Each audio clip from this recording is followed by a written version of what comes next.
Welcome to Not Milk Never Milk. Subscribe if you're lactose intolerant.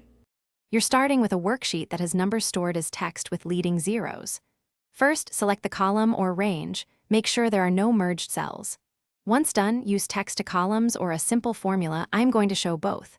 For text to columns, choose delimited, click Finish. Excel will coerce.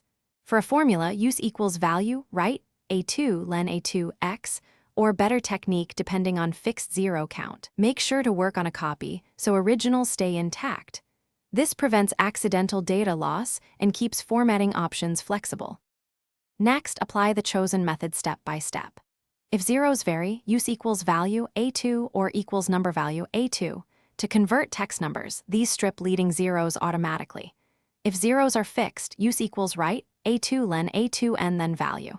For ID where zeros must be removed but treated as text, use equals substitute, A2, 0, 1, carefully with position logic. You can also apply custom formatting or flash fill.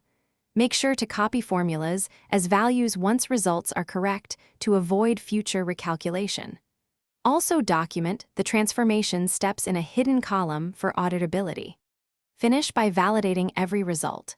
Sort a copy, compare original strings to converted numbers using logical checks like equals A2 equals text, B2, 0, or equals if value, A2 equals B2, OK, check.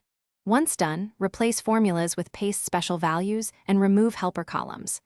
Make sure to preserve leading zeros for identifiers that require them by storing as text with an apostrophe or custom format. If you see unexpected blanks or errors, check for non-printing characters using len and clean.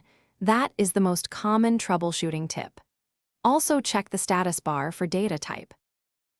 Thanks for watching. If this was helpful, leave a like and consider subscribing. See you next time.